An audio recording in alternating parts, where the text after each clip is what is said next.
Welcome, parents, and thank you for joining this conversation about vaping. You've probably seen the headlines or maybe even found a vape in your teen's backpack and thought, what's really going on here?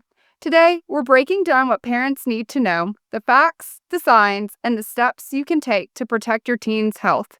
Today, we have Teresa with us from Prevention Services at Coastal Horizons. Thank you so much for having me today. I'm really excited we're talking about this. It's a really important issue for parents to be aware of and understand. Let's start simple. What exactly is vaping, and how is it different from smoking cigarettes?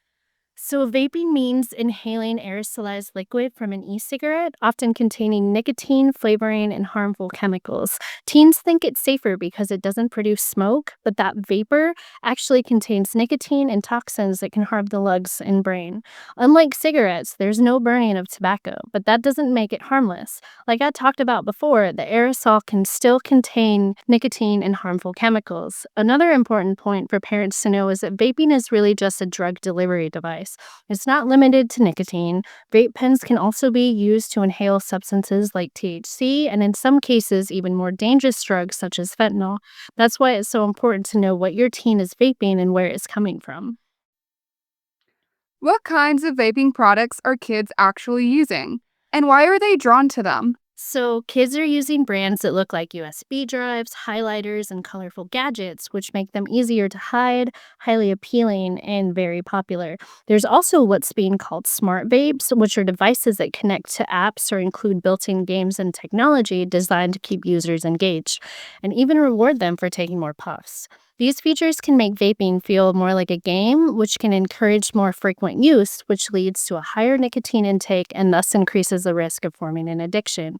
Some of the things that draw youth towards vaping includes things like candy or fruit flavoring, which are super appealing and widely marketed towards youth.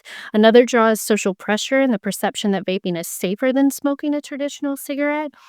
And last, and possibly the biggest draw for youth towards vaping, is due to one of the ingredients in many vape liquids called nicotine salts. The form of nicotine is mixed with an acid that makes the vapor feel smoother and less harsher on the throat than traditional nicotine found in cigarettes. Because it goes down so easily, teens can take in much larger amounts of nicotine without realizing it, increasing their risk for addiction and making it even harder to quit later on. Some parents wonder, is vaping actually dangerous or just overhyped? So, vaping poses serious risk for teens because most vape products contain nicotine, which, as we know, is extremely addictive. The developing teen brain absorbs nicotine faster, making addiction more likely and more intense. Nicotine can disrupt brain development up to around age 25, affecting memory, learning, focus, and emotional regulation. It can also increase the risk of anxiety, mood swings, and substance misuse. Another point I want to bring up is that the contents in vapes are not always what's marketed or what's on the label. Vape liquid or substances that people use in vapes can be contaminated with anything from fentanyl to pesticides to household cleaners, xylazine, THC, and literally any other deadly substance you can think of. Lastly, vaping is extremely dangerous because it changes how the teen brain experiences rewards and stress, and also trains the brain to crave that same kind of high. And these things can make teens more likely to experiment with other substances over time. What about long term risks? What should parents be concerned about for the future? So, as we already talked about, nicotine affects brain development up to age 25, and it can impact functions like memory and learning. And even though it's still a relatively new trend, early evidence is showing people who vape are at an increased risk for chronic lung disease, heart problems, and lifelong nicotine addiction. It's also important for parents to know that vaping doesn't produce harmless water vapor. What's released is actually an aerosol made up of fine particles, including heavy metals and other toxic substances that can be inhaled deep into the lungs, where they can cause issues such as lung irritation, coughing, and chest pain. And in more serious cases, lung injuries, particularly when THC or counterfeit products are involved. Some parents think vaping is safer than smoking. Is that true?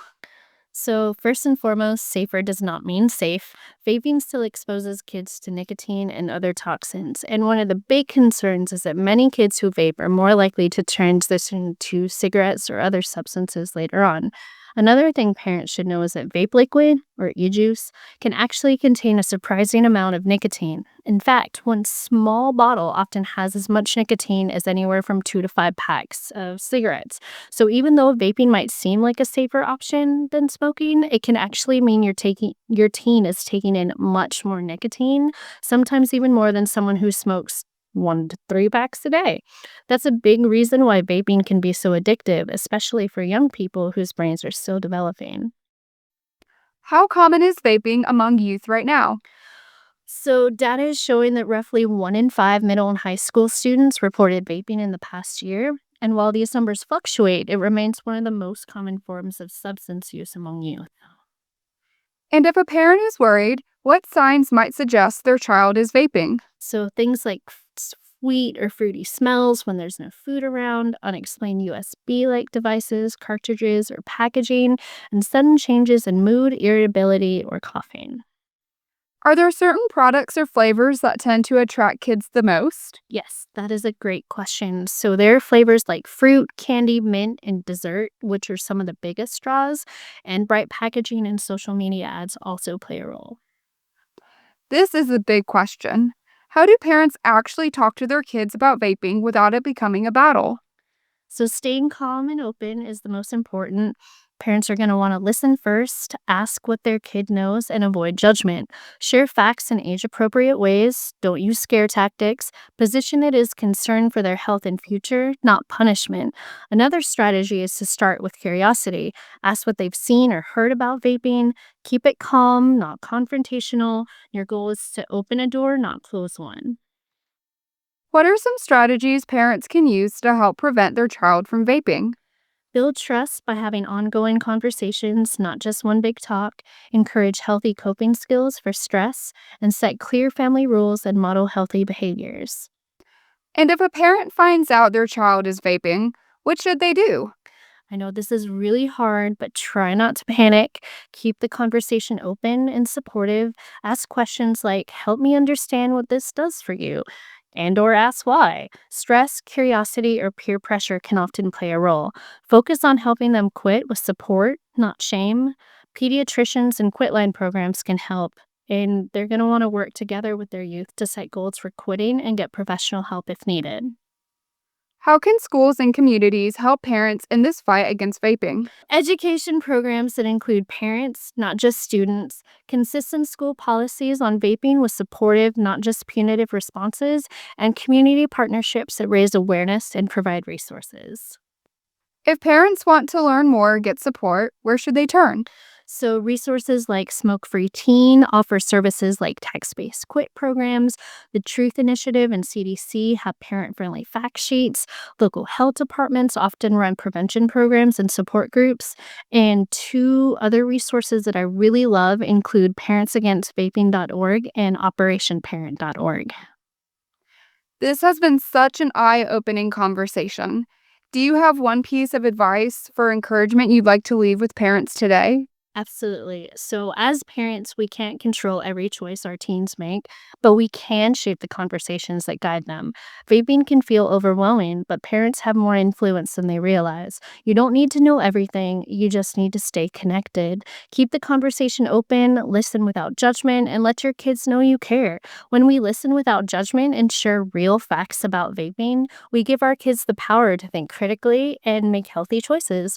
Even when it feels like they aren't listening, your voice matters. Your calm presence and consistency matter. Keep showing up, keep asking, and keep the dialogue open. And remember, you're not alone in this. There are resources and communities ready to support you and your family. Together, we can give our kids the chance to grow up strong and healthy. Thank you so much, Teresa, for taking the time out of your day to answer some really important questions about vaping, as the information you have given is super supportive and helpful. Thank you so much for having me today.